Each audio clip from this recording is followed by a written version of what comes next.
All right, welcome back to Do It Yourself Music Appreciation, the only show where two Jews and a Guyanese kid talk about rap music.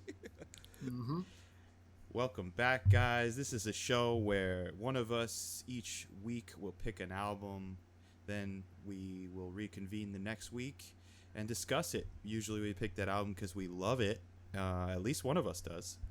So this is not a review show. This is a show where we're just going to really talk about all the things we love and appreciate in music, and we all love hip hop, so that's where we stay is in hip hop. And this week Gary picked probably the album that united us as friends, the album that weaves through the fabric of our lives since we've known each other, the album that has produced more lexicon within our own circle than anything else.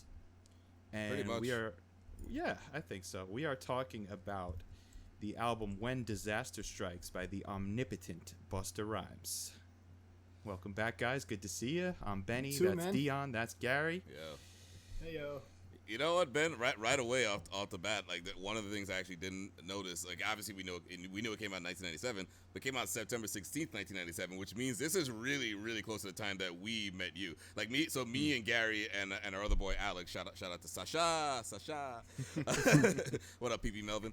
The three of us were like boys from like the first week of sixth grade, which was 1996. But I was the douchey little kid who the douchey little Rockaway kid. I had trouble making friends my age. I thought Benny was super cool. He was too cool for me though. Too cool for school, literally too cool for school. But yeah, then it wasn't until seventh grade, which is the next year, 1997.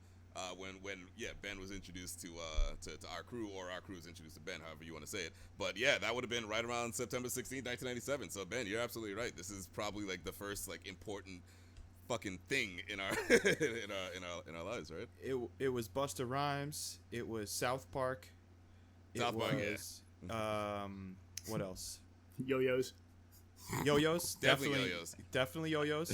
Skateboarding. And then skateboarding. And those were the three. That's Sublime. Sublime, you're right.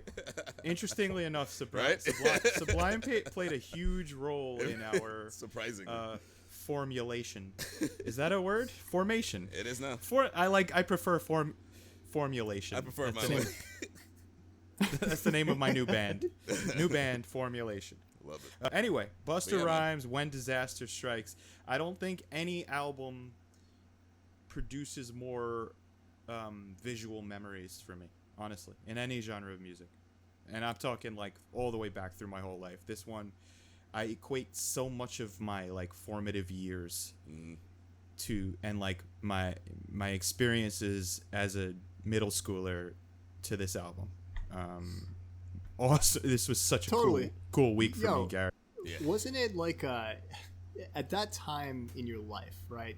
Like, how old were we? Like 13, 14 years old, something like that? No, I think we were 11 or 12. 12, yeah, 12, about 12. Clearly we're listening to some age-appropriate music. But at that time, the pillars of your reality are just like slotting into place. Yeah. Right? You're stepping out of childhood, right? You have a narrative going on in the back of your head that's coherent, right? As a human being, maybe you have one continuous. I think of it as one continuous stream of conscious. I think from around then through now, more or less. And this album was just life changing. I had no idea something like this was out there. I think after hearing this album and having it on loop and for a little while, I think I started to walk differently after listening to this. I noticed that. Some like 10% more swagger or something because when Disaster Strikes was playing on loop in the back of my mind a little bit. Yeah, man. I mean, you're right, Gary. It definitely changed what I searched for in music. That's for sure. So, what do you mean by that? Go on. Yeah, I mean, I knew of Busta Rhymes before this album.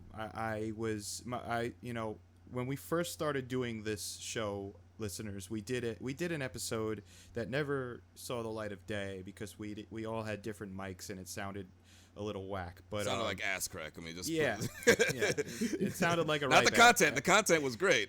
Yeah. But yeah, the technology wasn't quite there yet. And the topic of that episode was Anarchy by Busta Rhymes. And my original thought for this show was the forgotten, like, redheaded stepchilds of an artist's career that, like, maybe are great but don't get the love that their classic albums do. So we picked Anarchy for that one. It was Dion's pick, actually. And we had such a good time talking about it.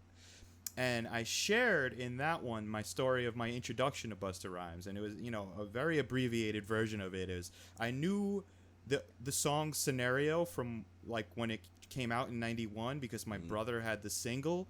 And funny, you know, we used to listen to it in the car and there was no curses on the track except for at the end they say motherfucker.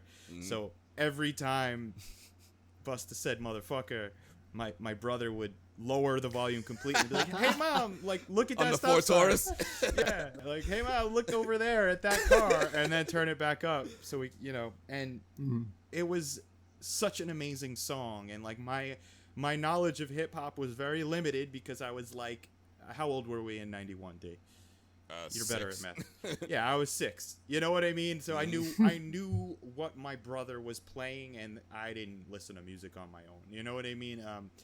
So at that scenario, I didn't know that was Busta Rhymes at the end. I remember rah rah like a dungeon dragon, but you know, it came and went for me. Then in 95.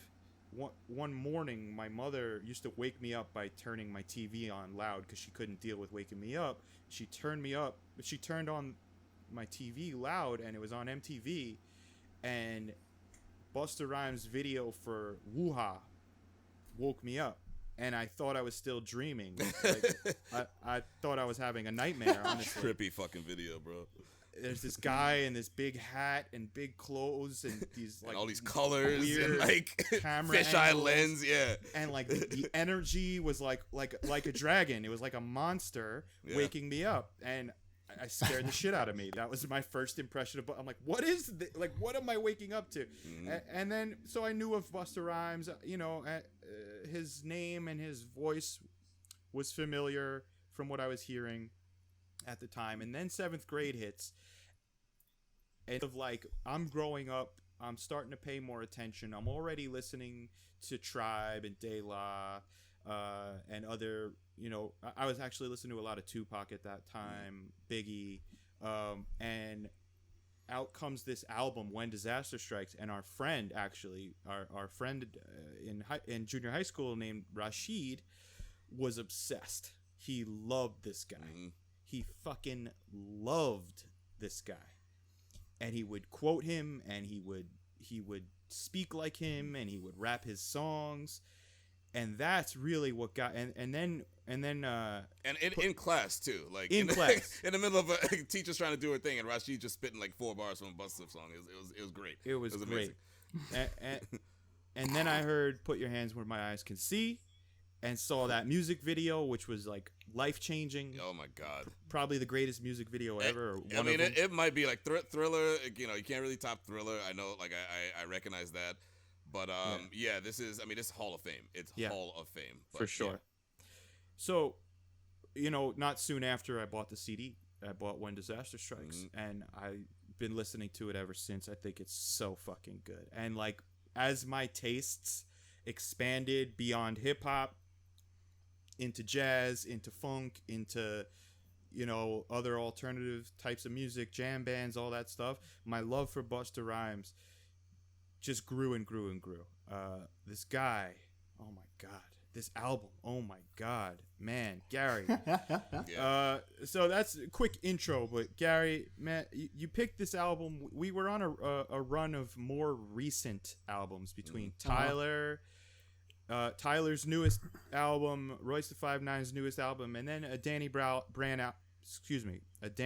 album from, what is it, 2013? Yeah, 2013. And then Gary lays us with this classic. And I think this counts as a classic. So Gary, hit me with it. What made you pick it? And I think I know that answer, but really, let's hear your experience with this album.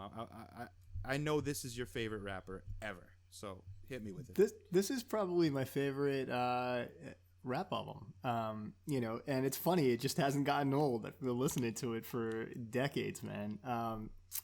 What I really like about these conversations that we organize, this project, is that we talk about stuff in a nuanced way. And it's like you said, like Anarchy was an album that was not the obvious album to pick, right? It was a nuanced choice, right? It was somewhere along the Busta Rhymes evolution, not his most popular album, although still a popular album, whatever. But we kept gravitating back to, in that conversation, to When Disaster Strikes and his earlier work. And I think this is a nuanced album. I think any discussion of Busta Rhymes' work, from our perspective, has got to be a nuanced discussion because of the fact that the content, right, what he chooses to talk about, what he chooses to rhyme about, is some crazy stuff, right, that is in many ways at odds with how I think we, or at least I see the world, right? And I think you guys probably see the world as well. So it's got to be a nuanced discussion because we got so much love for this music and kind of idolize the musician, right? Busta Rhymes. Wow. Like, I'd love to meet him. And like, I just, anytime he's talking, I'm listening. But yeah, I guess I chose this. I wanted to talk about this album with you guys because it's one of his greatest pieces of work, and we are still talking about Busta Rhymes, who, which makes it a nuanced conversation, which is going to make it an interesting conversation. Gary, I have a question for you. In our Royce the 5'9" episode, I really at length spoke about why I hold Royce in that GOAT spot, right? Mm-hmm, Greatest of all time. And I gave the list, right? What my criteria was. In that conversation where you listed Busta as your GOAT, which, by the way, I am not mad at that. I actually am mad at I'm mad at myself for giving my top 5 and not having Busta in it, because after you and Dion put Busta in your top 5, I went, oh man, like what am I doing? That's like, why everyone's top 5 has 10 people. Clearly this man affected me deeper than I was, at that moment I was like, fuck man, how did I not put Busta in my top 5? So I want to hear, like, again, your criteria, and more like, what is it about this guy's rapping and this guy's artistry that just resonates so deeply with you? Well, it goes back to when we were teenagers, right? Just barely teenagers, or not even teenagers, I guess. This being the most wild, most novel music my ears have heard. And it's funny, like, that happens. You get your mind blown a lot when you're, 12 years old, but it's still blowing my mind. Like, it's as if it must be his creative process, which lines up with a lot of my favorite musicians, where he will go into when he was making this album, for example. There was an interview I was listening to with Busta when he's talking about when he got the beat for I think it was Dangerous, and he goes into the studio and doesn't record any bars for like 3 days. That was Put Your Hands Where My Eyes Can See. Thank you. Yeah, right. yes, Yeah. That's right. That's Yes. right. Both awesome songs on this album. Yes. So he gets the beat for this, and then he's just bouncing around the studio, just with feeling the energy of this beat for days before he starts laying down bars and lyrics to it. It's something about just really, really understanding the energy that he wants to put into the music, and then he does it, and it doesn't follow any kind of rule. Like, No. Was this an option in making music? Is what my brain is thinking when I'm hearing this album. Like, this was an option? No, it wasn't. It's like some wild, profane, virtuosic silliness that he decides to lay down on the track, and it sounds amazing, and nobody else would do it that way. So that's kind of what made it stand out to me. This epitomizes, I think, to me, that kind of artistry in making music. It's adventure. He's very adventurous, and he while he's very wild and aggressive in his vocal tone, much of that aggression and wildness is also it's met with a balance of humor. So not met, but he provides at the same time where he's going wild and trying to eat MCs alive. He's also making you laugh. Yeah. So that equation, right? I think that is such a magical mixture that you could be like afraid of him, but also think he's hilarious in the same song, and that is absolutely a very rare. That is rare quality. And Busta is one, like, a lot of rappers, even ones who are a little bit more, maybe more silly or more party, whatever. They'll have albums, and they'll probably have at least one or two songs that are a little bit more serious in tone. Like we've talked about, like, I think we talked about in previous albums, like the Tears song, right? Like from the Wu-Tang Tears song from 36 Chambers. And to the listeners, that is the song from 36 Chambers that is like very, I don't want to call it emo, but it's about It's heavy. Sad events from people, whether it's true or not. Very sad, heavy subject it's matter. Great. Very well executed. Awesome. And just contributes to one of the greatest albums of all time. But Busta doesn't really have songs like that on his albums, because he tries to keep his stuff kind of light, even when he's talking about like some more serious topics. For example, on this song, he has the song "One" with Erykah Badu. He always has like the love song, but even the love songs are a little bit more party and kind of like not like, they're not meant to like make you. They're lighthearted. Yeah, they're kind of lighthearted. And there's something to say about that. It's interesting that you brought that up about like him having humor in all of his stuff, even with the sort of changing subject matter. Yeah. Totally. I think because of that, we got into this album. Like you were saying, Benny, you bought this album.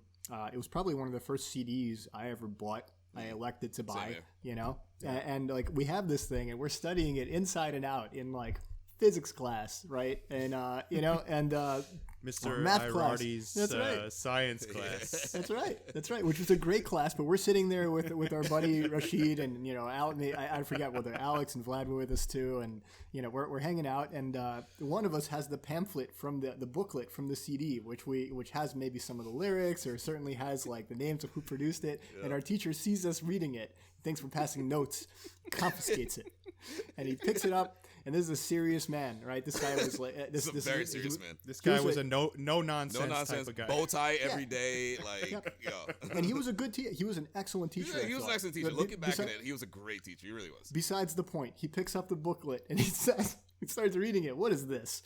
Busta Rhymes? Another one of them Flipmode joints? He says that in front of the class, and we're like just dying inside. Just. Right? Like, how often do you just start laughing and just like at belly laugh? Yeah, like in front of just couldn't help it. Like, and he has no clue what. This guy. And then our man Rashid, he like couldn't stop repeating it, for weeks. Right at the same teacher, he just go, what is this? Busta Rhymes? Another one of them Flipmode joints? It was the funny. I miss Rashid. Man. Yeah, seriously, man. Great guy. He was a great guy. So let me give me an example. Give me an example, real quick, of what I really like about this Busta Rhymes in this album. He'll have song. He has a lot of collaborators on this album. He's got he has a Puff Daddy verse in this song Body Rock, right? So Body Rock is like a pretty simple beat. Nod your head to it, certainly, right? With great certainty, you know when to nod your head. And Puff Daddy lays down a track. And it's a very straightforward track. Tell me how it feels. Mm-hmm. Is it hot? Is it not? Does it drop? Cash like a slot. Some simple ass puffy shit. Yeah. Cool, right? Basically, and then the puffy of the late 90s in full effect. No problem. That's not a strong suit. He never said it was. It's cool. Mm-hmm. But anyway, go on. So other Mace is on this track. It's like a cool track. And then at he the end, has a dope verse. Sorry to interrupt. Mace's verse is dope. Mace's verse is dope. Anyway, sorry to interrupt. I thought please go. all of the verses on this were cool. I'm not like not talking down to any of these verses, but when Busta Rhymes finishes the track, and he has a certain pride in going last on a track. He knows the value of going last on a track. He just kind of changed. Like, the song is a very different song. He just starts flowing very differently. He says, hey, check out the way me and my brothers always be ripping shit. The way I display new flavor, I do it so intricate. It's the inflection to It just he just goes absolutely nuts on this in a way that was, he must have heard the beat, walked around with it for a little while, and thought, what would sound crazy over this beat if I did this? Nobody else would think of that. It's very uniquely a Busta Rhymes song. Where certain MCs put the weight and the value of their bars in the metaphor or the lyrical content, I think he puts the value in how he's gonna say it. And by how, I mean the noises his vocal cords make, the pitch, the tone, the length, the cadence, the aggression, everything is wild, but I really believe it's calculated. Absolutely. And it's the only other person who, he doesn't rap like Busta, but I think he possessed a similar quality in the calculated wildness, is Old Dirty Bastard. I think Old Dirty Bastard had this wildness, this unimitatable style, just like Busta Rhymes. And if you're just listening non-attentively, it might seem out of control, but both these dudes are so calculated in their drunken mastery. You know what I mean? Which is why I'm so glad that I'm so glad they got to record at least one song together. The Woo-Ha remix is. I mean, dope. I'm not saying it is the greatest song ever, but it is definitely among one of the dope. wildest tracks. Like if whatever you imagine a Busta Rhymes and ODB song to sound like is exactly what it sounds like, and the video is exactly what you'd expect. They're in fucking straight jackets the whole time. It's like, totally. that makes sense. Can you imagine if they pull, like, you know how Meth and Red teamed up and like had this incredible like experience as a duo? Can you imagine if Busta and ODB did a Meth and Red type of album? Oh my god, that would have been incredible. Yeah, seriously. Seriously. At any rate, Gary, this week, like I said, where there were so many memories, and then we don't have to get into every story, right? But I remember. It's funny, the things that really affected me the most in 1997, they're still there. They're indelible. They're like, you ever see the movie Inside Out? Yeah. So you know how there's these you know, the happy memory, the balls that are like extremely powerful memories that will never go away. You know what I'm talking about? Yeah. I haven't seen it. Core memories. Yeah, the core memories. Yeah. They're like these orbs. Okay. And they're glowing. So many of my core memories are just like experiencing this album. Like, I walk through brick walls, fuck around, hijack your whole shopping mall. One of the best intros to a song ever. and now, who thinks to right? do that? Who would think to do that? There's just some that's a crazy way to start a song. I love that. And it's so familiar to me at this point because I've heard this album so many times that it's just like it kind of comes through my head and leaves as just this core memory. Now, so I haven't listened to this album maybe in a year. You know what I mean? And this time I listened to it with really close, attentive ears because I knew we were going to be talking about it. And it was more things like what you said, Gary, his anchor verse on the Body Rock. It was his ability to rock a dope, kind-hearted song with Erykah Badu. It was his ability to have a chameleon-like adaptation to each beat. He becomes the dragon. He's always, this is dragon mode Busta. Absolutely. Wild, ferocious, but he is like water in that he becomes his surroundings. Yeah. He adapts to the beat, and his flow is always changing. Seriously. If you listen to The Coming, which came out in 95, I believe. 5? Yeah. He evolved 96, so much as an MC from 95 to 97. He evolved. He has different cadences, flows, voices, everything. He just leveled up. He became a Super Saiyan on this album. Yeah. And that's really what I was most affected by.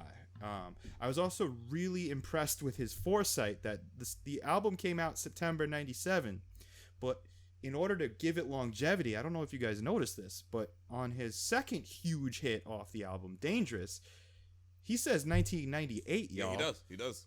Yeah. I've always noticed that. And I always had that in the back of my head. It's like, that's an interesting decision. That right there, because that I don't know this for sure, but I could guarantee you that song was on the radio in 98.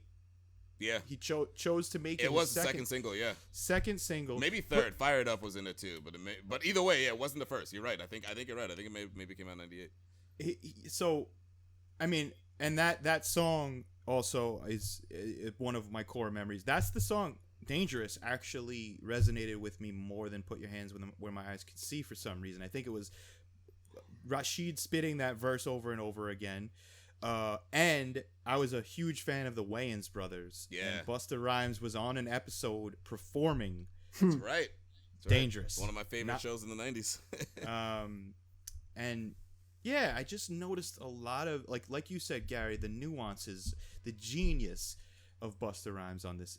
Not so much those impactful lines. That's what really first got me, was those lines like, I walk through brick walls, fuck around, hijack your whole shopping mall. Doesn't really make sense. It makes it makes sense at 4 bars at a time, right? Like he has Yeah. songs that are coherent songs on this album that have a coherent idea, or he's telling a story really well, and he carries really it well. very, it's not like he's incapable of doing that. I think that his rhyming style of choice for a lot of the songs on this album are like thoughts in it within 2 to 4 bars, expressed in a way that is memorable within that.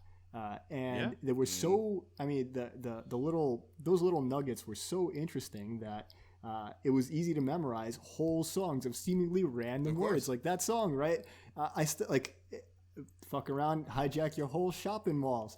I be ripping shit. That's my word bond. A scream and I watch the whole planet Earth respond. It's some Dude, dope just shit. what it's told, right? It's wild stuff that like sticks in your memory, and like the cadence of the words and just the flow is just so much fun. And you know what else it is, Gary, too? It's it's that, but it's also like, it's some wild shit, like some out of control stuff. At the same time, though, you can completely see Busta Rhymes engaging in that behavior.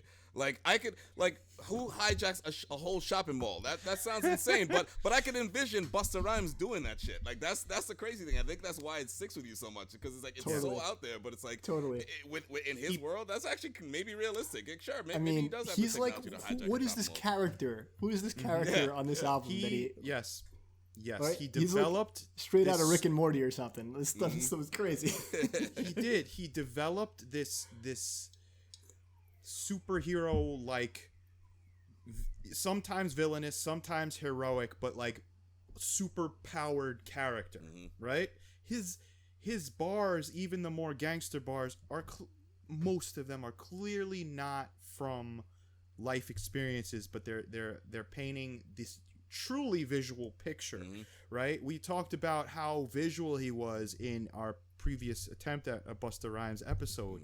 I talked about how he had a line on Anarchy where he said, in a black tinted out government truck, and we knew exactly what he was talking about, right? Like, so like he didn't have to be descriptive about the make and model, FBI, but we just knew because of how well he could paint these pictures. So when he talks about walking through brick walls, you know what I think about? Kool-Aid. Think about the Kool-Aid guy. Same man. Wow, Dion, did we ever discuss this? I don't think so. I had that in my notes also. That this character that he has is this fabulous, gritty villain, and he's one part of it is Kool-Aid breaking through walls, right? And like that is another incredible, part, guys. man, because it's because of that line, right? But it's just it's this outsized character. He's invincible. He's breaking through walls, and he's also like a gritty kind of like, he's got like a 6-shooter in his in his pocket or something, right? He's like Doc Holliday on the American frontier, Billy the Kid. That's a part of it too. Yeah, for sure, man. And sticking with that song, also the chorus is just as ridiculous, which it's a very memorable, and I love it. So hardcore, like Quick Draw McGraw. Fuck what you heard. You ain't heard this before. Yeah, you know why I haven't heard that? Because Quick Draw McGraw is not hardcore at all. He's a fucking goofball cartoon. He's a cartoon horse that has a badge and a hat. Like, he's a cartoon horse that's a clown and doesn't get the job done. Yeah, exactly. I didn't know that. I had no idea what that was. Gary, look That's up, amazing. not now, but later on, look up Quick Draw McGraw. You'll see what it's so that's another reason, like, Soul Hardcore is one of my top, like, if I had like a top 3 or 4 favorite songs in this album, it's definitely one of them. And it partially is because of that. It's because every time I think of the chorus, I laugh. Like, I think of this song and I just chuckle to myself, because I know that it's like the irony in the chorus, like, so hardcore, like Quick Draw McGraw. Like, yo, this Quick Draw McGraw is the furthest thing from hardcore, and that's what makes it so funny. And that's coming back to what we're saying. Like, it's like injecting humor into, not that it's a serious thing he's saying he's hardcore, but he's basically trying to say, it's like, yo, don't Right. fuck with me, I'm hardcore, but he's injecting a little humor. It's like, I'm hardcore, like Quick Draw McGraw, wink. You know what I mean? Well, there it is, right? Can I give you another example? Go ahead. So on the song "When Disaster Strikes," so first of all, this album is themed. It's disaster striking themed, right? Well, the first like 4 albums of his are, right? Like that's Yeah, and he injects other topics and themes. He injects like street violence and robbery and like drug wars and stuff like that, which are kind of still like kind of gritty themes but tangent. But on the song "When Disaster Strikes," this is a song about some serious stuff, some end of the world stuff, and he starts singing on it. He says, "On and on, returning from the future like a century on," which is like. That's a Battlestar Galactica reference. That's silly. That's so silly. So dope. Yeah. Oh, wow. I didn't know that. I didn't know that. Wow. I mean, Those singing moments, Gary, the moments where you catch him, right, going on and on, that, right, that takes courage, right? That is courage as a rapper in 1997 to feel comfortable enough in your own skin that, you know what, right now I just want to sing this bar. Like, that's so man, that's dope. interesting. That's something that I've always noticed since I was a kid, and I've really never really I never really had a discussion with anyone about this. But yeah, you're absolutely right. Like rappers singing is a thing, and not just male or female. Like even Queen Latifah. I remember when she started singing, a little bit. You realize like, yo, she has a beautiful singing voice. Why is she never put it out before? And it's because she was a rapper. Like people had to separate that shit. It was very rare. That's why when Andre 3000 came out, that's another reason why they were so like just out there, because they took risks like that. And nowadays, like we fast forward to 2020. We had a Royce album. Royce sings on half that album, and sings well. Tyler sings a lot. Like, so it's funny. That's a really interesting point. It's something like I said that I've never really actually discussed, but it's definitely it was like a trail. Yeah, it's a trailblazing moment for popular hip hop. Yeah. Whatever you want to say, hip hop has. I agree with that skit on Royce's album. Hip hop brought more races together than anything, but there was this kind of in at least in the 90s, this boys club attitude or this like, I'm not gonna sing on my record. Yeah, you know what I mean? Fuck out of here. Busta was so confident in his power and his abilities that he's, no one even questioned that when he sang. It took a kind of seriousness about his craft. He knew how he wanted to make music, and he listened to the beat for this song and decided, you know what, I want it to sound exactly like this, and that involves me singing. That's a kind of seriousness to making music. He probably, I don't know. Looking back at the coming, I forget whether he did much of that or any of that, but probably that confidence that he has on this album 2 years later is coming in part from that first album being just such an awesome success and people recognizing his brilliance. For sure. So hard to tell sometimes. So hard to tell sometimes. Now, do you guys have a favorite song on the album? I have a standout, like you might be able to guess it, but there's one song that really is the song for me on the album. Do you guys have that? I think I do. I mean, it's for me, like, it may be cliche, but put your hands in my eyes can see to me is a standout. In listening to this again, that's actually a good question. Gary, what do you think? What's your favorite song? So for me, the standout was this week is things we'd be doing for money. I don't know what part 1 and part 2. I think it's awesome. I think I got thoughts about that, but got Rampage on there. You got some great members of the Flipmode squad that have an amazing voice and style of rapping, and it's all about Busta Rhymes. The story is he's into some street level beef, maybe over a drug dealing operation or something. He gets into some trouble with people. He's outnumbered, so he gets into a phone booth. He calls his buddy in the middle of the night. His buddy's driving over. Leaves his baby mama's house. To get in the car. He's packing heat. He'll be there, and then it just kind of tells the story of this gunfight, which is just something super graphic and like just very visual. Like Ramp jumps out, and like shoots somebody, 4 times in the ribs, sinks his whole ship. Like that's amazing. Like this guy's battleship was just sunk. Yeah, man, it's excellent storytelling, Gary, and that's like such a cool thing about this album too. That, and just Busta Rhymes in general, but like why is he one of the illest ever? Because he could do that crazy party flexing every 4 bars, completely change the subject, wild shit, and then have a narrative story where you're engaged from start to climax to finish. Mm-hmm. You know what I mean? Truly versatile. Ben, and I love that song too. I know we're about to talk about your favorite track and ours. I wanted to keep on things we're doing for money, please, if you don't please. mind. Go ahead. Actually, first of all, is that what your favorite track is, or this? Okay, cool. We'll get back to that in just 1 minute. But so I've always known, obviously, this is a part 1, part 2 songs, right? Or part 2 and part 1 of a song, right? It's to be honest, it had never been 2 of my favorite tracks on the album until this listen. And here's why. Like, so first of all, I didn't know that part 1 was produced by Easy Mo B. And I don't know if you guys know who Easy Mo B is, but he's a legendary music producer. And I say music because he also produced Miles Davis's last studio album in 1992. Miles Davis came to this young producer and wanted to have a sort of hip hop jazz fusion sound. And they made this album called Doo-Bop, which I listened to a few times years ago. It's a great album. Mm-hmm. And again, it's Miles Davis's last studio album. Easy Mo B also produced half of Ready to Die, which if you listen to the first part, to part 1 of Things We Be Doing for Money, if you listen to that beat, it's like, oh shit, yeah, duh. That sounds exactly like Ready to Die. Like it sounds. You know who else he songs. produced? So an artist that we discussed, already in one of our episodes. Do you know who? Who? He produced the first Genius album before Wu-Tang. Oh, wow. Yeah. Okay. Words from the Words from the Genius. Yeah. He produced the whole thing? He had a lot. Most of it, I believe. Yeah. So that's great.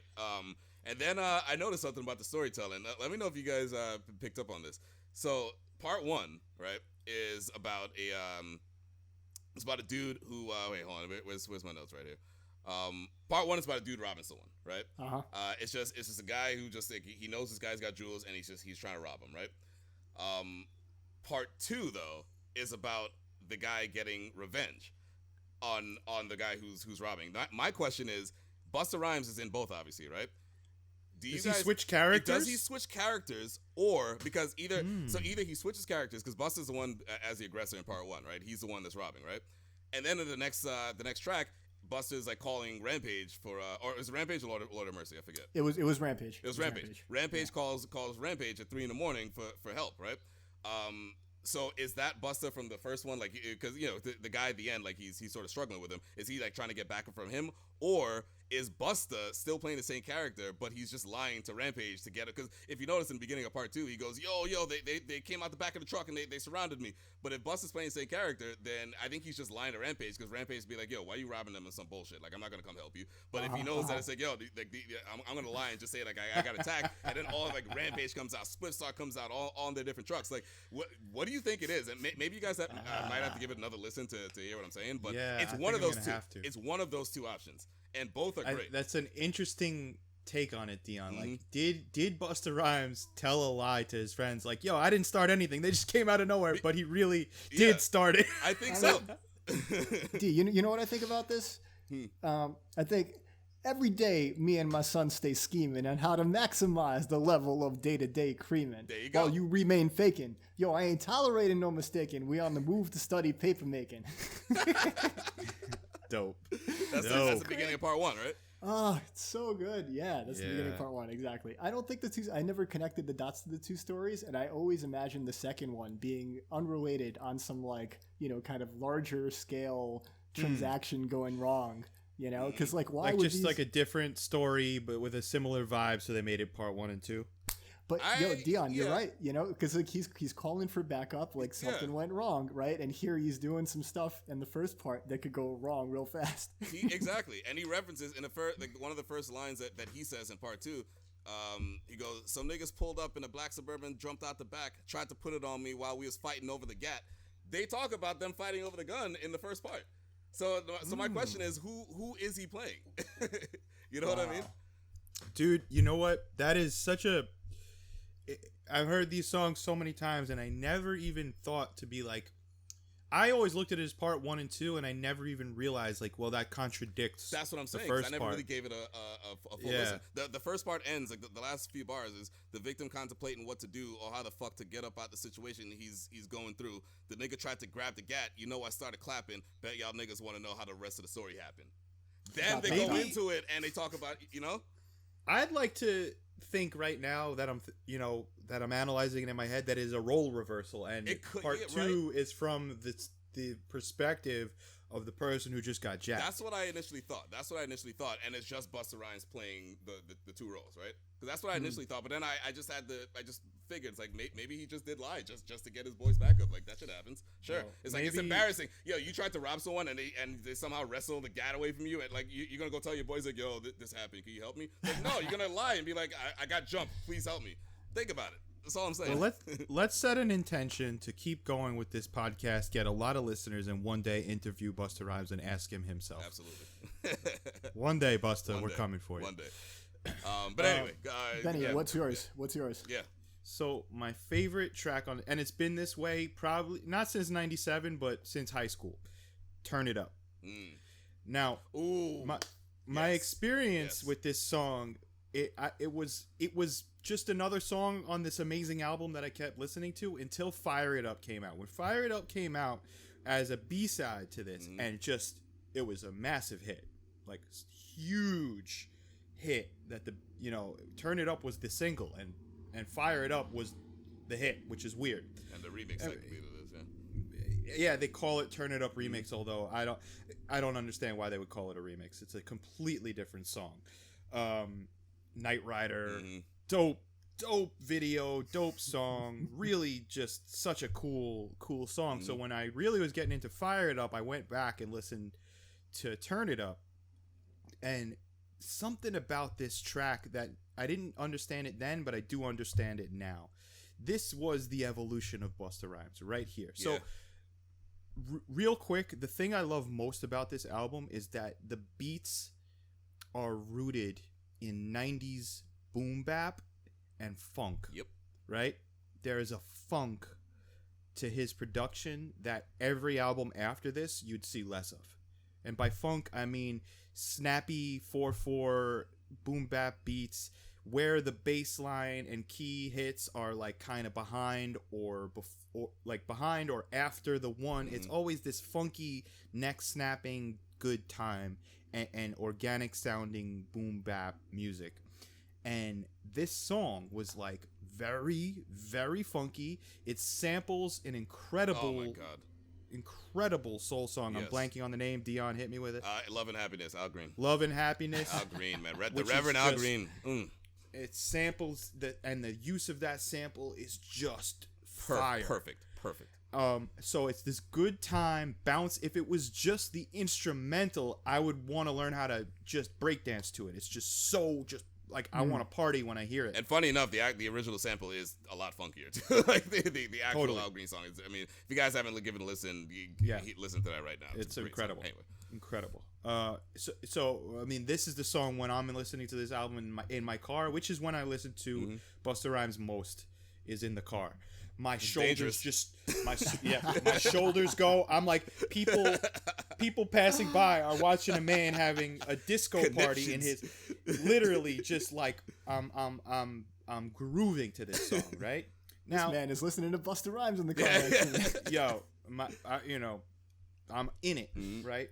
His bars are not like, this is the other side of Busta Rhymes that we were talking about. Just good time, having this is a song about not much at all, but it's incredible.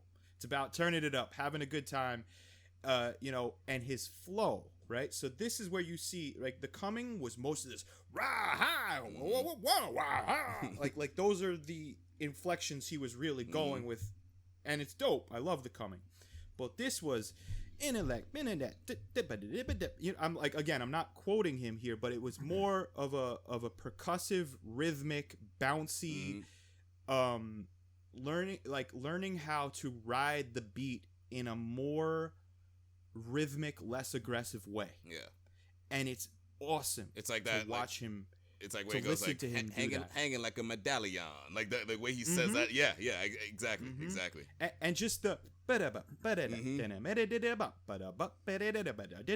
you know, like just more like an instrument that plays along with the beat Yeah. than an aggressor on the track.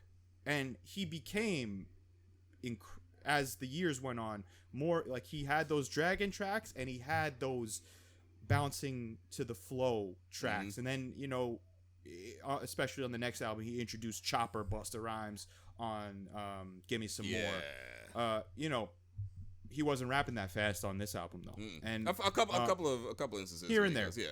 You can see the beginnings of it, but yeah, no. That song, Turn It Up, is just the best time.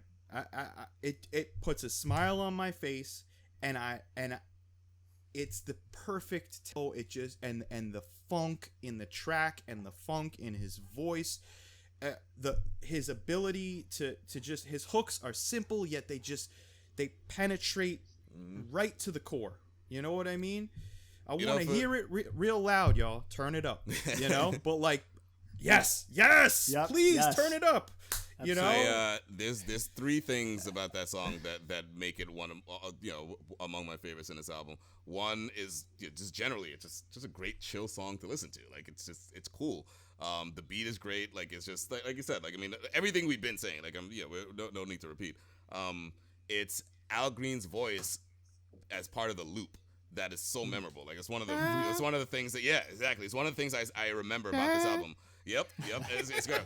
It's great. It's part of the. It's just part of the beat, and it's in the song. It's just part of the the Al Green song. It's just like a random part where you're singing. he becomes an instrument. He becomes his an voice instrument. becomes Exactly. like a horn. Exactly. Yeah. And then probably the biggest thing that I love about this song is that it always reminds me of the track that comes after it. Every time I hear that song, whenever I hear Al Green's like when I hear that and I hear like it fading out, like I always get like my mind gets excited because I know I'm about to listen to one of my favorite songs. You know what I mean? It's conditioned you. It's for conditioned sure. me exactly. That's exactly. right. That's right. And that song, the song after "Put Your Hands Where My Eyes Can See," that follows my favorite song. I don't think we could really talk about this album without talking about the impact that song had on the world.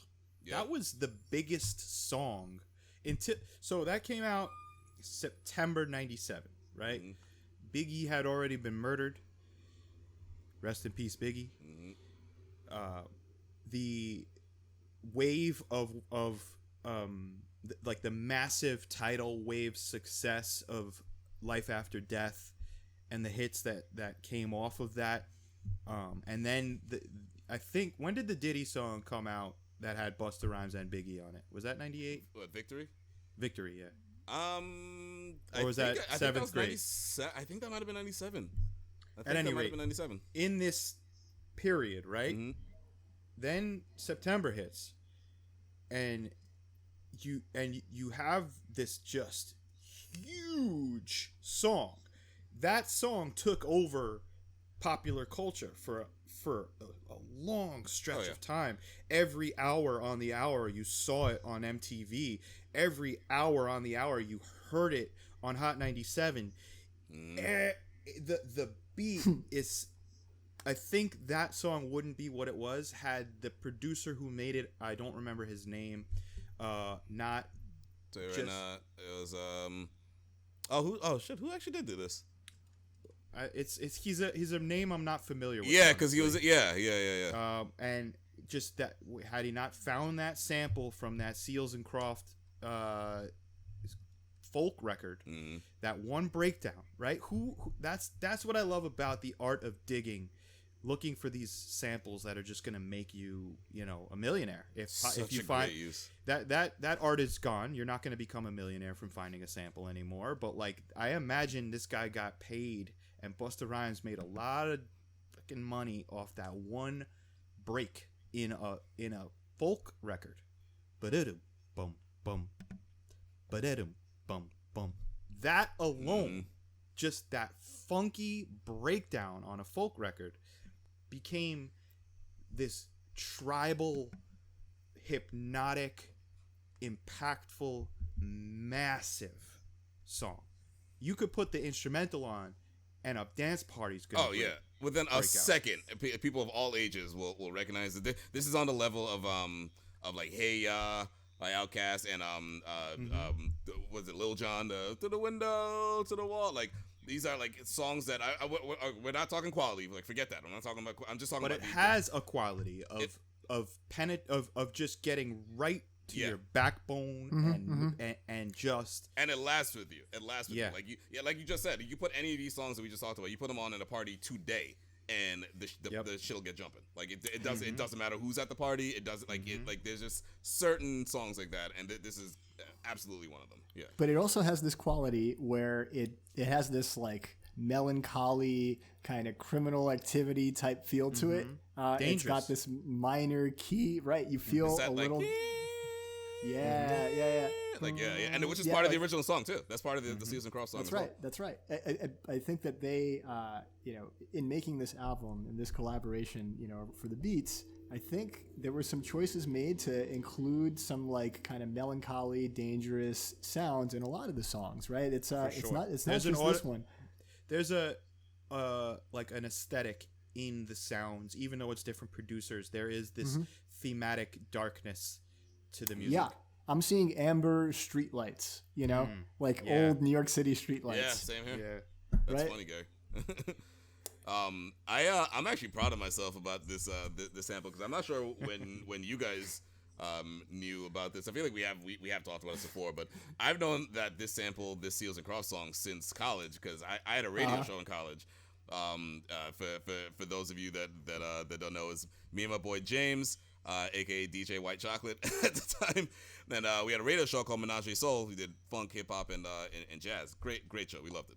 But one of the segments that we came up with was the hip hop sample side by side, where every week I played a hip hop song, and then I played the song that it sampled from right afterwards. Dope. And on my own, I'm pretty sure on my own I discovered this, and my mind was blown. Like I never heard the song before, right? Yeah, exactly. It's not because again I didn't know the song. The only thing I knew about that beat was from the Busta version, but just the fact that one of my favorite songs, one of the biggest hip hop songs of all times, sampled a Seals and Crofts folk song from the 70s. Like, are you kidding me? That's incredible. And so cool. The original song too. Like that's the funny thing. It's not like it samples like a second of it in the loops or whatever. It takes a lot of information from the original sample. So the original sample itself is pretty funky when it itself. You just add a little bit of boom bap beat and some effects or whatever, and you boom, you have a great beat. But like it's amazing. Like it just really gives me respect to these producers, and just like it just goes to show it's like these guys may not be playing guitars or basses or drums, but they're just as much musicians. They have every right to claim musicianship, just because of what they can do with existing material. Totally. I don't know. Like it just really impresses me. I think how is it that you have an ear, like such an ear for this stuff? Like you always find like. I know that you are the repository for this information. I know to go to you. Benny was like, "Yo, Dion, who produced?" Like, you just know this stuff. Like, how is it that you have come to know these things? I don't know. It's a sickness. It's the it's not just music either. It's like movies and TV shows. Like every time I watch a new movie, the first thing I do is I gotta go to IMDb and look up all the trivia. Like it's just that's just me. Yeah, Dion. So Dion and I share a quality, but like mine is we're a little different. Mine is if it's something that I love, right? I need to know everything about it. But Dion he needs to know everything about everything.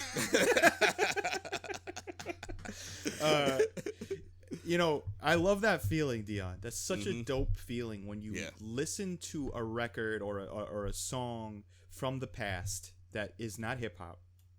And then you hear that one breakdown where you go, "Oh my God, there's my childhood. There's the song." Like you know what I mean? When you don't look it up and you just find it on your own, that is just by chance such an amazing feeling. It's great. There's another example. There's sidebar slightly, but there's the Jay-Z song onto the next one. Sure you guys both know it. It's a hit, a huge hit. Sure.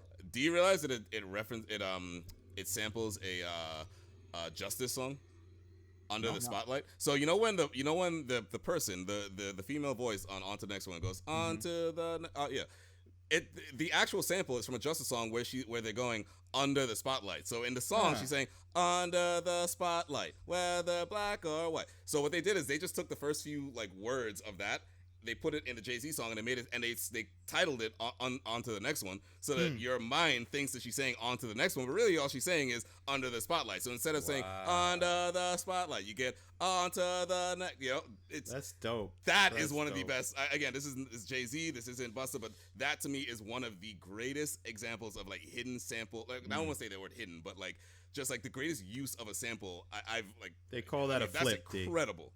They call that a flip. When you Yeah. find this thing that is it's an entity unto itself in another song, and then you flip it and it becomes this rhythmic tool and this song building block. Similar to like the in Al Green sampling. voice and Yep. like we were just talking about it, Turn It Up. Same thing. Dope. But anyway, Or Marvin Gaye saying "piss" on Necro tracks. yeah, that's Gary. Excellent example as well.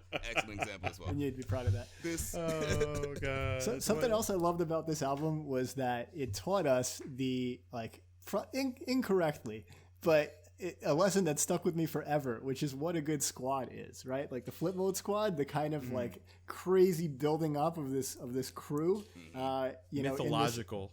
That's right. Like these people are all superheroes in their own way, and they did have he had excellent rappers as part of this group. They were like Lord Have Mercy was excellent, and somebody I didn't get into at the time, but I'm listening to her music and it's great. Rod Digga, she was a female member of the. I thought, I didn't realize. I don't think I had the capacity in my immature young mind to listen to a female rapper and I think that's what it recognize was for greatness. us. I think that's what it was. Yeah, I mean, But man, she's really good. She's got some amazing bars on this. So just the mention of Flipmode squad, many as in squad as in Flipmode squad, and the apocalyptic, kind of talk tracks in this album. It's so funny. Yet never thought of a group of people that way, and that was right around the time that we formed our own Flipmode squad. It's that kind of idealism has stuck with me to this very day. Man, I never even thought of it that way, Gary. That it actually bled into how we formed. Wow. That we treated. I don't think we cognitively decided to be let's be like the Flipmode squad. Yeah, no. But while we were listening to and inspired by an album that really promoted squad first, that there ain't a problem my squad can't fix. By the way, that song is dope. It's an underrated song. It's an underrated song on this album. Dope. Funky as fuck. Love that song.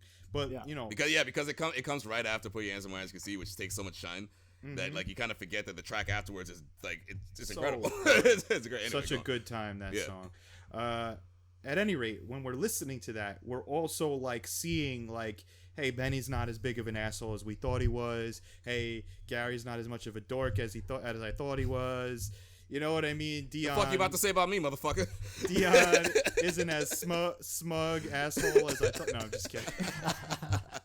No, but we all at that point started to chill more, and then by 8th grade we were this unstoppable force in our own minds. And in our own minds. Look, I remember just the parallels to our group and the kind of weird minor league stuff that we were all going through at the time, from transitioning from junior high school to high school and just growing up in, half wild, half feral in Brooklyn together, just skateboarding on the streets at night. There were gangs of other kids that we would run into. We'd have these crazy Flipmode squad style encounters.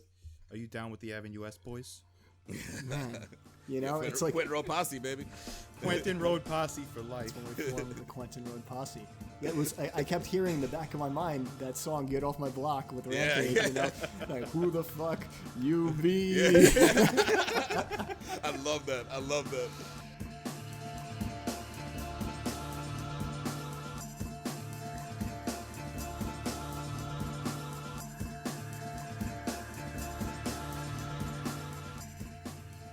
Put your hands where my eyes can see. I want to express just how much of a perfect song this is, and I truly think this is one of the perfect songs in hip hop history. And the reason is because it's a Hall of Fame song with the lyrics, just overall song. It's a Hall of Fame beat, obviously, and it's a Hall of Fame video. starring a Hall of Fame rapper. And Yeah. and the video itself, I mean, like, Coming to America is my favorite comedy of all time, and the homage that this video does Yes. for the movie is incredible. I mean, the dance number in it, the only thing that rivals the dance number in this is the dance number in Coming to America, which in itself was amazing. They like recreated that introduction of Prince Hakim's future, They had possible elephants. future. There were they- elephants involved. Yep. they recreated it so well. It was so impressive. Hype Williams just murdered. Hype Williams, man, they just like, yo, hey, give me this amount of money and we'll make this happen. And I think that started the trend, right? So like, Yes. So before this album, you still had Woo-Ha, right? That video is crazy. It's crazy. The Woo-Ha remix video is crazy. It's crazy. But it's contained in The this budgets little weren't box. nearly as big. Yeah, exactly. Look at Busta Rhymes' videos from this point on. Yep. Yo, the Dangerous video. Yeah. Okay? Let's talk Busta about that. Rhymes Amazing. Yeah. in whiteface And as- Spliff and Spliff Star in whiteface as in this like Lethal Weapon inspired and also The Last Dragon Yo, inspired. That's what I wanted to talk about. Yo. It ends with Busta Rhymes as Riggs from Lethal Weapon fighting Busta Rhymes as Shonuff from Last Dragon. Yo, and he looks like Michael Jackson. Well, it was like a Michael Jackson video in that it was like a mini movie, right? It was like a Yeah, mini it was. movie. It had interludes, like all that. It had And- Bill Duke, bro. I used to love Bill Yeah. Duke. Yo, let me tell you something. I don't know if you guys remember this, but I used to want a cardboard cutout of Bill Duke. It was a random thing that I just always wanted, and now that I'm an established adult, I feel like I could actually probably make this happen. Although it would creep the shit out of me probably. But yeah, I love Bill Duke. Yo, Commando and fucking he has the iconic shot in Predator where he's shaving and the blood comes trickling down. And Menace to Society, I love Bill Duke. So the fact that he's involved in this and just has that like stone faced Bill Yep. Duke look, it's just dope. added so much to the He video. plays like the police chief, right? The partner. I think he plays The like partner. his, Okay, his partner, he plays He plays Danny Danny Glover. Glover's character. Yeah, Murtaugh. Murtaugh. Yeah. And man, just that whole video, the chase, it's like they clearly Gets dragged by the car. they clearly filmed it in very slow motion and then sped it up so that Yeah. normal speed looks all out of whack and Yep. crazy. Well, also, late in the future, right? When he did "Give Me Some More," right, and like Crazy other video, videos. like Great he kept video. going with these like really over the top aesthetics that like, Acid it's trips. just like it's just like when you hear Busta Rhymes coming over the radio, right? It's like if you've never heard this Busta Rhymes song, let's say 20 years from now, let's say he's got a completely different style that's evolved. You're gonna hear this song over the radio for the first time and think, oh yeah, it's Busta Rhymes. I'm hearing Busta Rhymes right now. It doesn't matter if it's in a different language. You still know, oh snap, I'm hearing Busta Rhymes. And there's that aesthetic translates over to his videos too. For sure. It perfectly represents his sound, the visuals. Absolutely, Gary. Definitely. I think that his evolution from here on is interesting too. So like this was a soft, you hear often about the sophomore curse or the sophomore slump when you have this hit album and then the follow-up, because the hit album was such a success, the follow-up might not meet the expectations of the fans. I think this album exceeded all expectations of where he was headed and like just smashed those barriers and just like showed you that he was a god. And then you watch ELE come out. I always go back and forth. What's my favorite album, ELE or When Disaster Strikes? Right now, guess what? It's When Disaster Strikes because I think it stays there honestly because of the beats. I think the beats are superior on this album. Interesting. Now, you just watch him skyrocket into superstardom from here on in. This was a very interesting turning point. He still had the underground roughness to him that as the years went on went away in his sound. You know what I mean? He even talks about it on the next album, like this is how we build from the underground up, and he kept going up, but there was still an underground connection in this album, which I loved. You talked about, Gary, you talked about the body rock. That beat sounds, you might know this, Dion, I don't know, I didn't research it. It sounds like maybe the same exact sample as the song on De La Soul's "Stakes Is High" with Common. Oh, which? Bum, Wait, yeah, which? bum, bum, Oh, wait, yeah, wait. Bum. I didn't actually think of that. bum. It's like sparse, but Yeah. just where those beats hit are so funky, and it's such an underground sound that it, you Yeah. know, so pop free. Just like here are the elements of hip hop: a drum beat and just a funky tone hitting in the right pocket, and then people just barring and a simple hook. But it's so good, it's so effective, and I think his sound got more and more futuristic as time went on. You know, Definitely. the Swiss Beats elements of like just really high sheen, dope beats, but like farther away from I don't know, the sound on this album. It's very underground sounding It is. for such a success, you know. Yeah, and to have so many smash, I'm thinking about that too. That makes sense. Yeah, you're right. To have like so many smash hits, especially like you said, at a transitional period for him. Yeah, like the Coming, for example. I mean, that's I mean, it goes without saying, that's not no rocket science. His first album, that's the most underground sounding of all of them. For and sure. It's just kind of evolved. Now later on, Busta Rhymes is sampling Daft Punk and shit. It kind of changed, and that's just good too. But like, yeah, you're right. You never really had this sound anymore. One day we're gonna review Busta's newest, or maybe not his newest, but he had a mixtape called "Return of the Dragon," which that's honestly my favorite thing he's put out since Anarchy. I think, Right, yeah. I think it's incredible. Same. Yeah. Same. You really. Yo, can I ask you guys something? Yeah. Listening to this album through the lens of, being grown up, mature people, right, in society. Like, how do you come to terms with loving the music and the fact that to put something like this out and make it okay today, you'd have to replace like 30% of the lyrics. words. Yeah, I understand what you're saying, and I was thinking about this exact topic that we were going to talk about it, Gary, but in a different context. So I'm going to first say I agree with you. There are elements of his lyrics that you just can't say now. You can't say these things without being canceled right away. Homophobic things. Really, homophobia is the one thing I think that is unapproachable for a good reason in popular culture these days. We've made it unacceptable for a good reason. There's some mean-spirited shit on this album. For There sure. is. And we saw a reaction to this just by experiencing this album on Spotify. To our listeners, we had the original CDs. We know what was in the original CDs, and I think I could think of at least one skit that was deleted from the album, and not because of any, I know some tracks on Spotify don't exist anymore when you they literally are ghosted out, like you can't select them, and I think that's a sample clearing issue in the digital age. But this is I was wondering about that. Yeah. This is because this skit is completely erased from the streaming album because it's, I believe, considered offensive to a race of people. It is, and I'll just talk about it. It is in my opinion, a funny skit about getting into a cab and kind of fucking with the cab driver, or maybe not jiving with the way the cab driver wants you to act.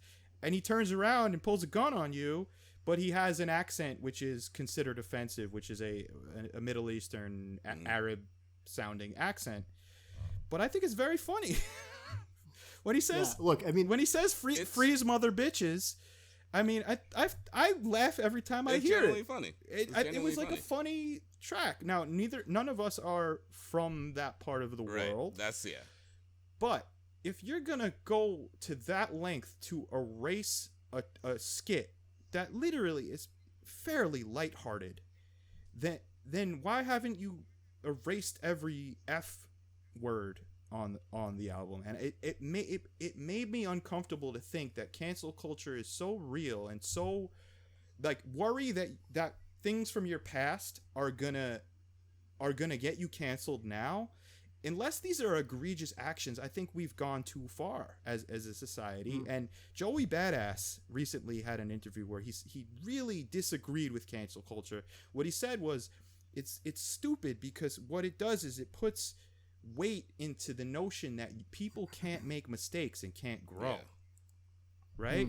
That we cancel everything for an offensive comment, for a view that doesn't jive with political correctness. Allow these people to grow and still allow the art to exist as it once existed. Don't listen to it if you don't like it, because it's art at the end of the day. You know, like it's Dion. You spoke. We were talking about this briefly. You were talking about how cancel culture kind of briefly canceled Gone with the Wind. Yeah. You want to talk about that? Yeah. So HBO Max, just like HBO's latest streaming service, they you know, have a ton of other content aside from HBO stuff. So included in that are movies, right? Like past movies. So it launched like I want to say like a month or so ago, and one of the movies on it was Gone with the Wind. But people got, you know, they realized like, oh, get Gone with the Wind. And first and foremost, these people who are, you know, are against it are absolutely right in the things that they think about the movie. Like the movie was made in 1939. It kind of glorifies like that antebellum sort of, you know, plantation slavery era, and makes it seem not nearly as bad as it actually was. Totally. Which I would assume that all of the people listening to this can at least recognize, hey guys, slavery was bad. So yeah, so obviously that's all well and true, and yes, that it's not something that would be made today.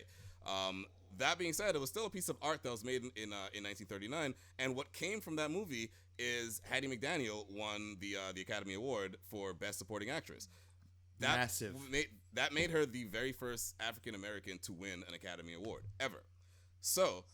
She played her. I mean, her story is tragic too. I mean, she played the maid in the movie. You know, the slave maid in the movie. Did a great job of acting. And for the actual award show, she wasn't allowed to come into the same entrance as everyone else, like the front entrance, despite the fact that she was nominated. I could be wrong. I have to research. She may not have even been allowed to enter the room. That may be true, but at the very least wasn't allowed to enter the front. But I think she was actually like kept out of the ceremony. And then ended up winning the Oscar. So the point is, she had to go through all this stuff to make history. Yeah. So, but if you cancel the movie, which again has horrible themes because it's so outdated, and I'm talking as a black person in this country, of course, it's some very offensive shit. That being said, it was still a piece of art that garnered a piece of African American history. So if you get rid of that movie, then you're also getting rid of a piece of African American history. And so if you're gonna do that, then what's the fucking point?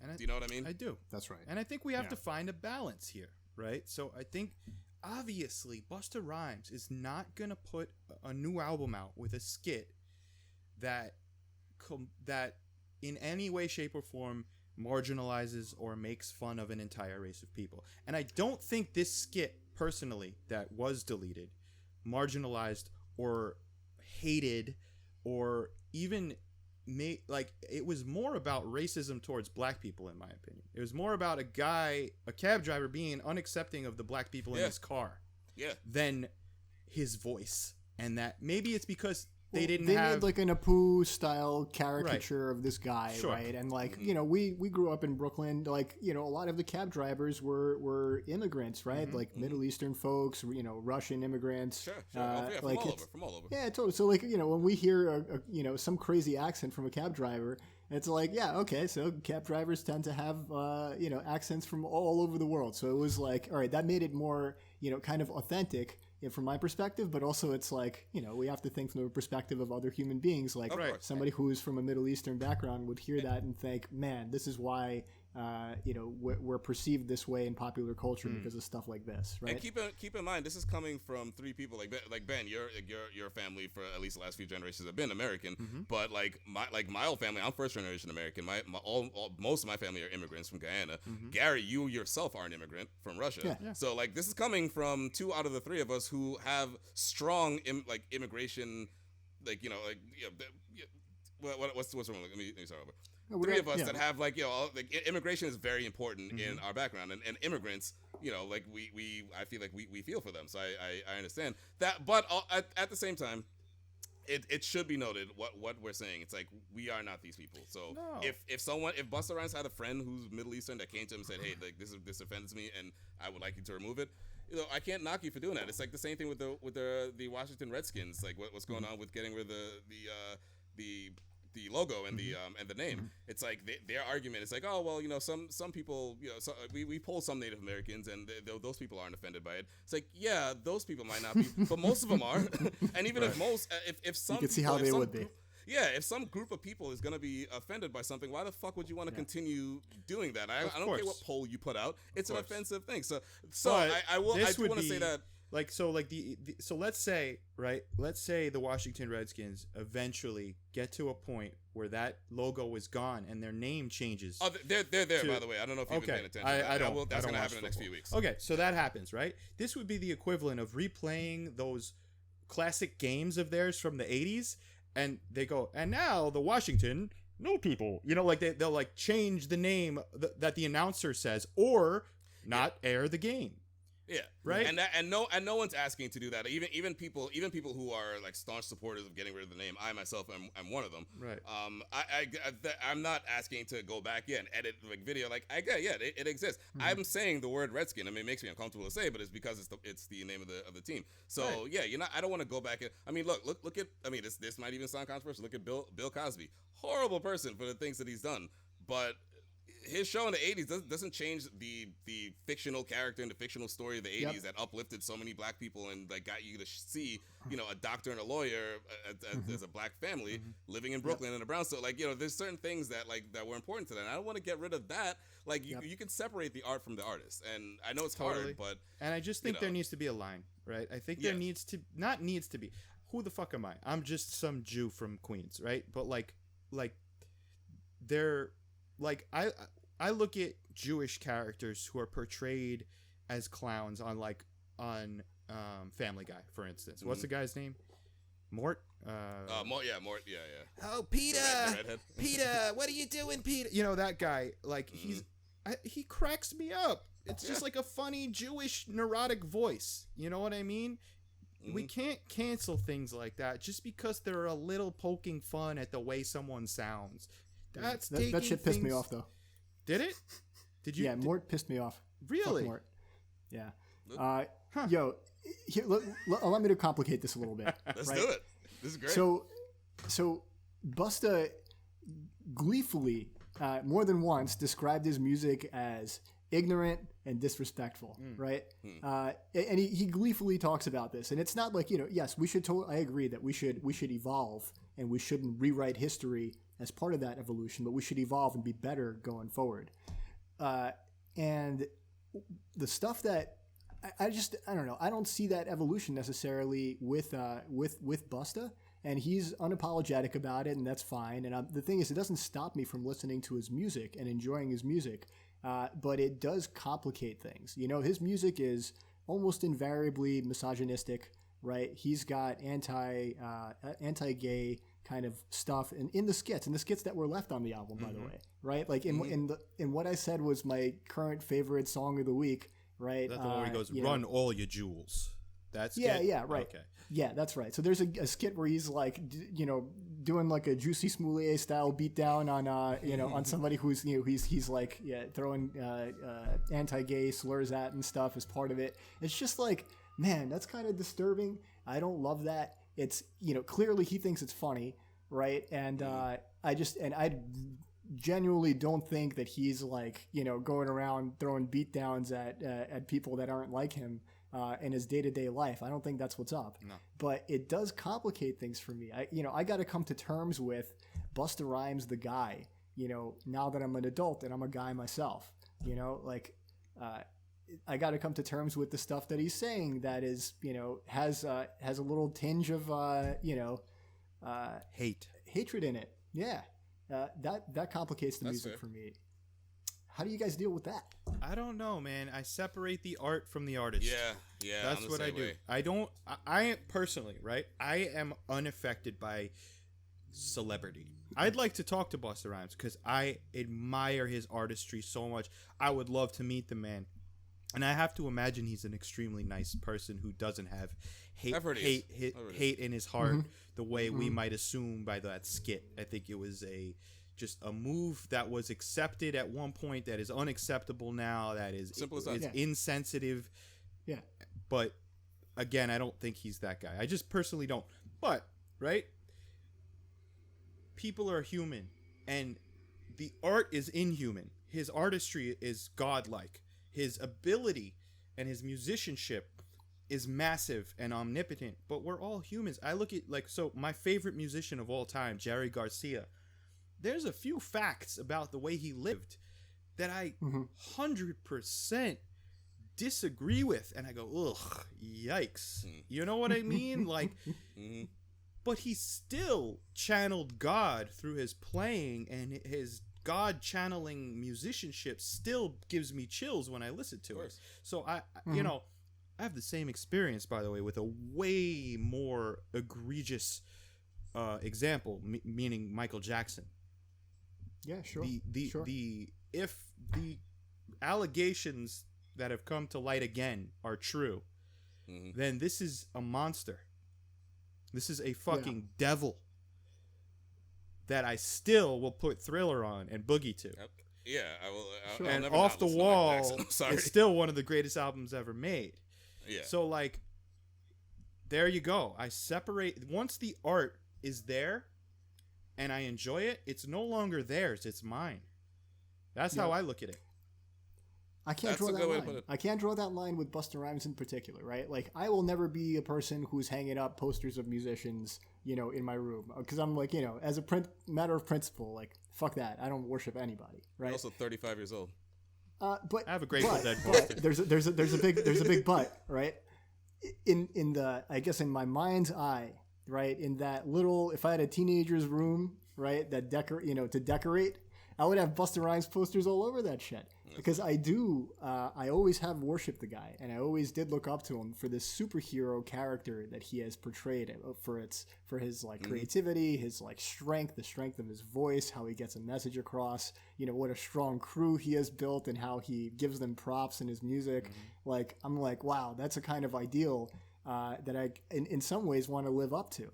So it's hard for me, right, when I follow Busta Rhymes on Instagram, and when I see a new post by him, I'm like, great, Busta Rhymes, I get to hear him talk, Yeah. And when he's reposting some anti-vax stuff, I'm like, oh no, Yeah. no, Yeah, exactly. It's like you're seeing behind the cape or whatever.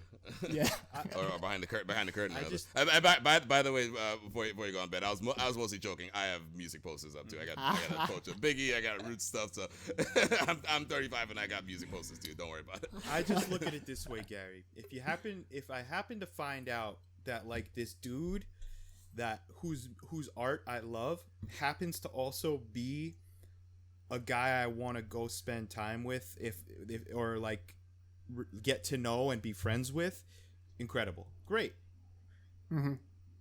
But I could still be as inspired by the music if the guy turns out to be a douchebag, and I don't think Busta Rhymes gets there. I just think that. yep, agreed. Right. So when I watch interviews with Busta Rhymes, I was actually chatting with you guys yesterday. Watching interviews with Busta Rhymes is almost as good as listening to his albums because of the passion and love he has for the music and the experience that the music brings, and for the people who put him on in people like Q-Tip. When you hear him talk, I get chills just hearing him talk. But I also have room to know that even the greatest artists in the world, some of them are flawed.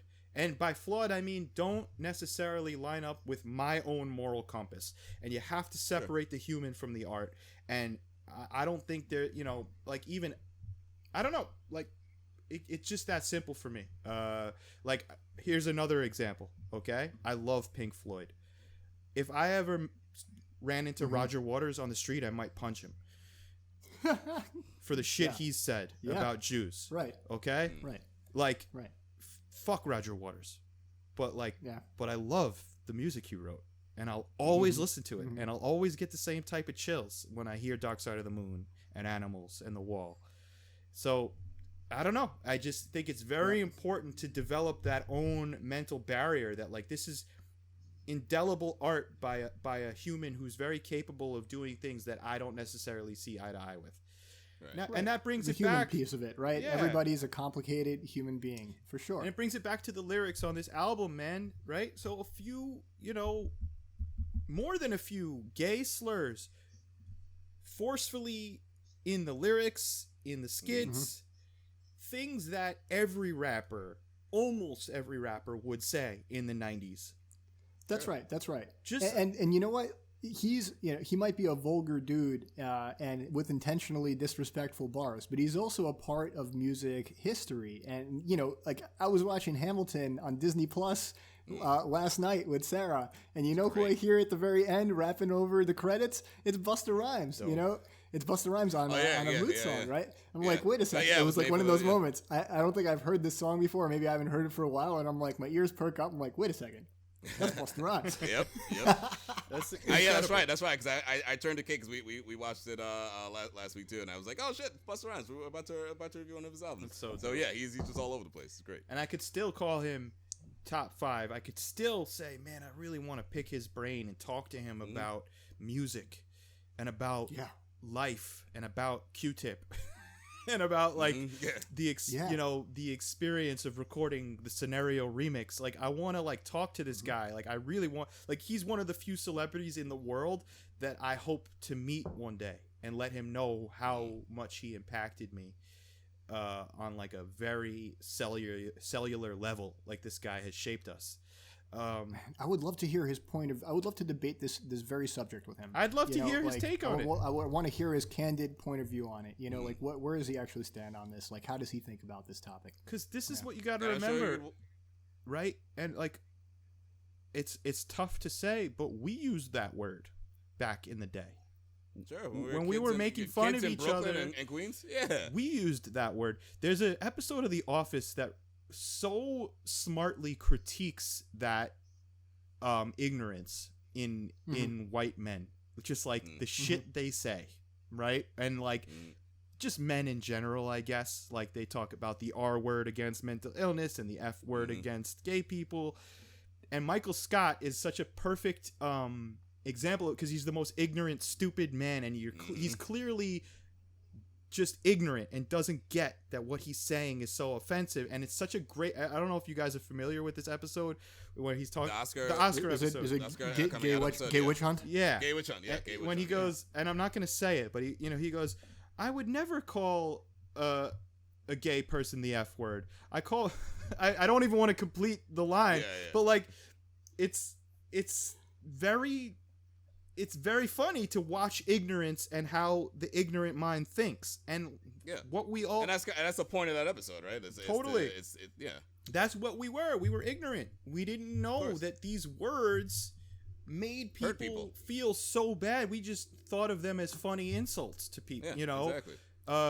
So. But the moment you start you start becoming more of an adult and right. I'd say the cliche, but you start having like openly gay friends and everything like that. It's like, okay, this is wrong. Like why did I do that? But more importantly, this needs to stop. And it wasn't hard. It wasn't hard. There's actually another example of something right now going back to similar, something to do with the Redskins thing, but at work, I use when I want to have a sidebar with someone or whatever, I use the word powwow a lot. It was brought to my attention a few weeks ago. I didn't even think about this, but this could be an offensive term towards Native Americans.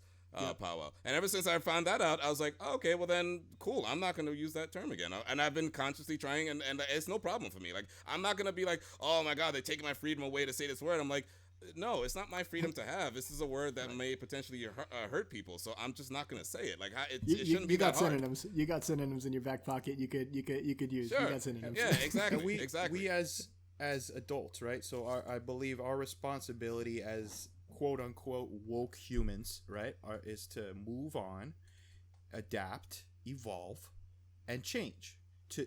And this goes back to the content, right? I can't judge someone on their past. I believe almost all actions that a man or a woman or any human has over the course of their life is redeemable by your current state of mind and your current actions, right? No human is beyond redemption besides like people on Adolf Hitler's level, right? There's no redemption for genocide, but like insensitivity and like ignorance, if you grow and you like spiritually, by spiritually I mean like come to terms with what's wrong with you and then go make things right, and part of that is to not do it again, right? And so like I haven't heard much of that in Busta's music in the current climate, right? And then to go. Oh, sorry. Go on. So yeah, I just think like it's important not to take someone's past, especially when it's not, in my opinion, right? It's just me. It's not that egregious. It's what the climate was like in the 90s.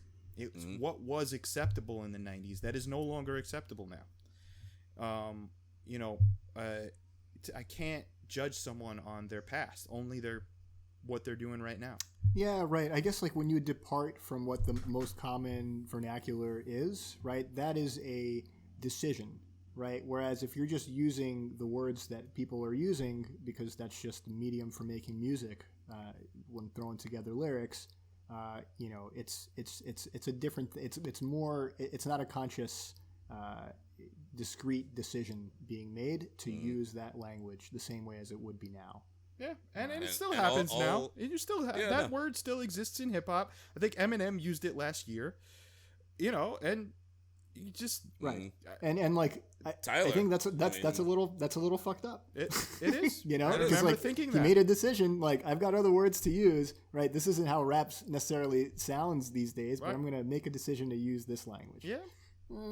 It's not as good. But there's also an element of not giving a fuck that comes along with hip hop. There is this, right? Starting since the 80s, rap was meant to be offensive to some people. You're not gonna tell me what I could do, what I can say. Like that's the attitude, And so I guess where it gets a little, because a big part of you wants to agree with, a big part of you agrees with it. It's like, yeah, fuck all that. But then it's like, well, at what cost, Being offensive is part of hip hop. I'm sorry, it is. It's for sure. But it doesn't have to be though. Like I'm not advocating for all music to be like PC, right? That would suck. Yeah. But like what I'm saying is going back to our junior high school days when we first started listening to Busta Rhymes together and got into this music. Like our friend Rashid was writing in his notebook an album that was a take on When Disaster Strikes called When Buffet Strikes. Yo. Okay, and he just changed all the lyrics to lyrics about food, right? And like it was incredible and it was hilarious, and it just goes to show like this is a child did that. Like I mean, this is a brilliant kid, but like.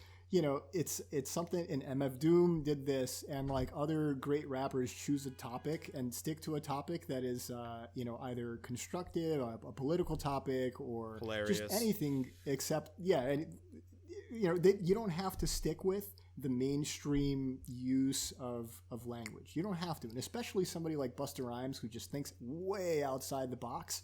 He could choose to rap about anything, anything. And to that, what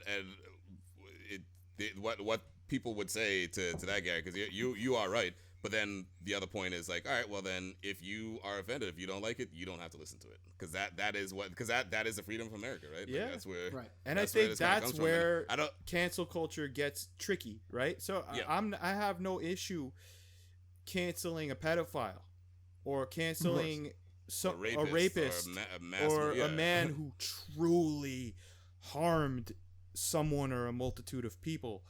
What I do take issue with, again, and that includes Michael Jackson. I understand people wanting to cancel his history or like his people offended enough at the allegations that they're like, no more.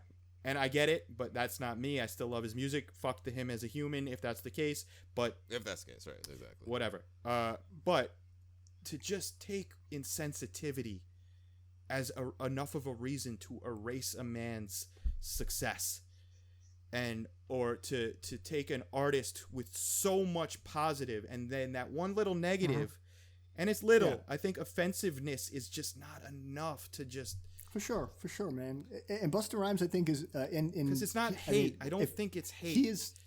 He is clearly immune to being canceled for this kind of stuff, right? Like it's and you know, I'm happy he is, and I would hate a world where Busta Rhymes' music is not available to us because of sensitivity issues, but like it does get in the way of me continuing to look up to him as a person. Right, and I've always looked up to him, and I think look up to him. To a big extent, I still look up to him, but it makes it hard, right? Okay. It makes it harder. I want to be able to always look up to him. Dude, I saw an interview, right? I saw an interview with Jerry Garcia, okay, from the early '90s, few years before he died, and they go, "What do you think about rap music?"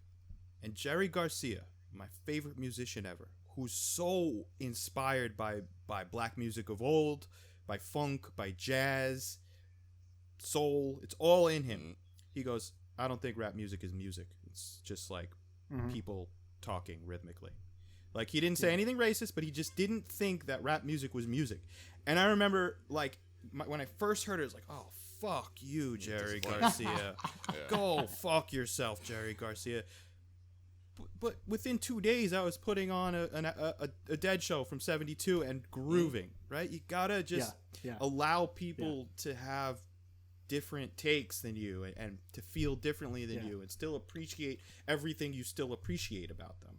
Exactly. And then like the other thing, like instead of like especially someone like that who, or not necessarily Jerry, but like someone like Busta, instead of canceling right away if he's aware, would you rather educate him and like sort of again, not saying that Busta needs this, like, so he's probably a bad example for this, but just in general, wouldn't it be better to educate these people rather than cancel? Because when you cancel them, all they're gonna do is get pissed and continue to do the same behavior. Yeah. Or if you sit down and be like, hey, let's talk about this.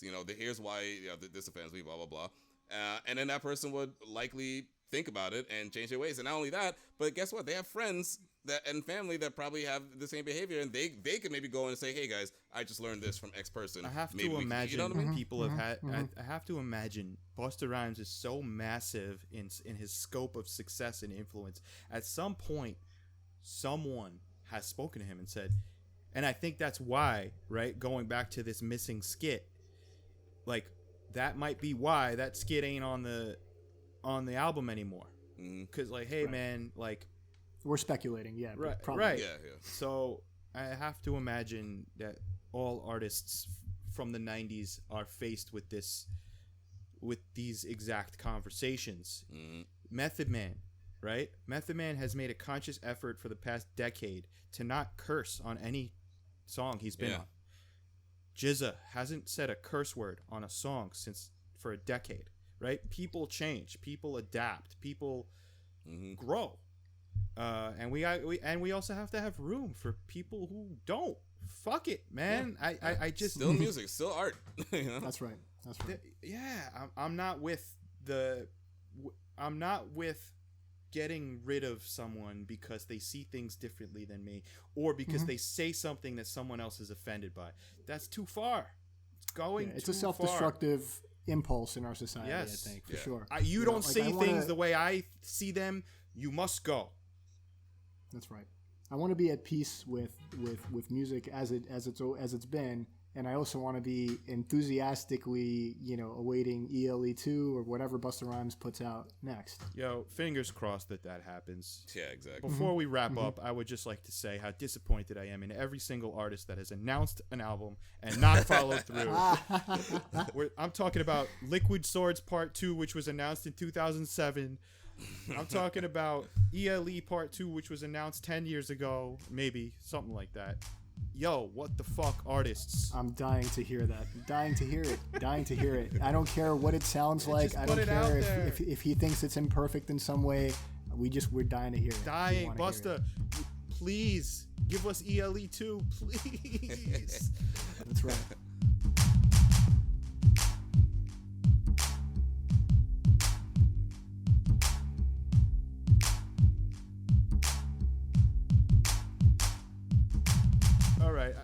We really went to town here, guys. This might have been our longest episode yet. Sorry, guys. No, it's all right. No, please. So it's my pick this week. So you guys want to? I got some wrap up notes. Yeah. Gary, it's your album. Why don't you start with your wrap up? I mean, I'm totally wrapped up. I got nothing additional to say at all. I'm just glad we spent 2 hours talking about when disaster Me strikes. too. Fuck yeah, Go man. ahead, D. I got a couple last minute notes for Turn It Up. I don't know if if in the song Turn It Up, like the line where the guy goes turn it up, I don't know if it's taken from Wild Style or if someone just re-recorded for this album for Wild Style, but that line does come from Wild Style, which is an 80s movie about The first movie to represent hip hop. Yep. And Gary, in case you didn't know, I mean, a ton of hip hop samples this, including Genesis by Nas, like stop fucking around and be a man. Now that shit. And also Doom. That I haven't eaten in 3 days, man. What else? Don't wait for her, man. Don't wait for her. Just want to munch up a little bit. Just want to munch up a little bit, man. All that shit is from Wild Style. So just another example of someone using a great movie to sample from. The beginning, the intro, I didn't realize, so it's 3 people talking, right? Dolomite. The middle one, I didn't realize that was Dolomite. I thought, all this time, I thought it was Don Magic Wand for some reason. I didn't realize it was Rudy Ray Moore, but I don't know if you guys know much about Dolomite, but his story is incredible. There's a movie called My Name is Dolomite on Netflix. Came out last year. With Eddie Murphy, right? With Eddie Murphy, yeah. And it shows Rudy Ray Moore's story. It's just such an inspiring story. Like, this dude was great. I mean, there's a really good dude that just had an idea, wanted to do his thing, came up with this character, and he just ran with it. This guy became a legend. And I didn't realize that was him in the intro. Man, I really see the parallel there, D, to Busta Rhymes, the character in this album. Just the over the top, like indestructible, just really built up character. Yep, for sure. Yep. The song with Erykah Badu was produced by the Rockwilder, who also produced, you guessed it, the Rockwilder by Red and Meth. So same producer, and this guy also apparently produced at least one track on every Redman album since Dare is the Dark Side, or Dare is the Dark Side, His second album. which is an album that I think needs to be added to our roster. We Dope. have to cover that album at some point. That is a sick fucking album. There's several Redman albums we got to talk Several. And he also produced Lady Marmalade. Remember that Christina Aguilera and that Moulin Rouge track? How could I Also forget? the song Dirty. So yeah, Moulin Rouge, baby.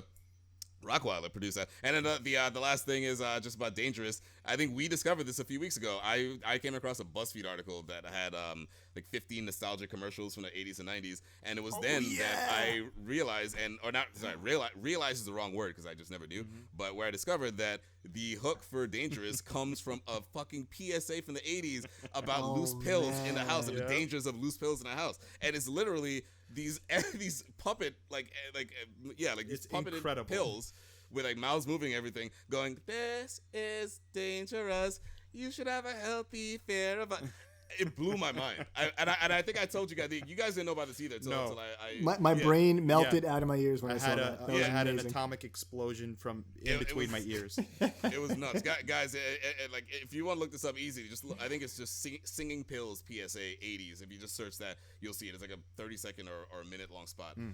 But that blew my fucking mind. So in terms of my wrap up, there's not much else to say. I mean, we covered a lot. This album has always been one of my favorite albums. I have a lot of history with it, with you guys, like a lot of positive memories with that. Like there's just so many great things about this album.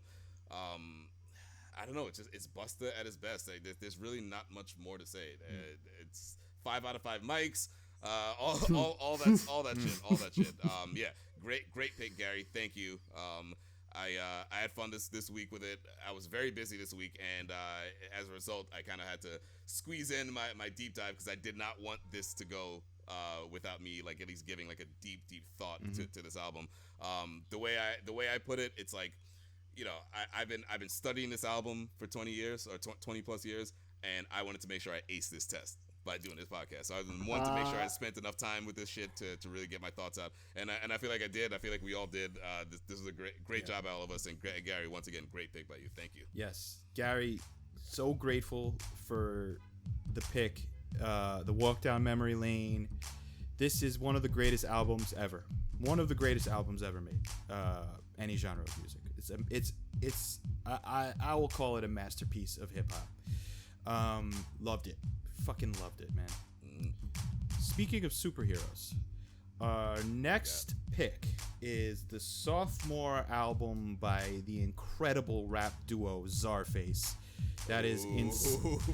Inspector Deck and Esoteric with the DJ 7L. Man, just get ready. It's called Every Hero Needs a Villain. Listeners, and Gary included, I know you're in this. If you haven't heard this, make sure you set some time this week and listen to Every Hero Needs a Villain. Their first album is incredible. It's called Czarface. I thought it was going to be a one-off thing, but they turned out to have this incredibly successful underground career as a rap duo. And Every Hero Needs a Villain is our next pick.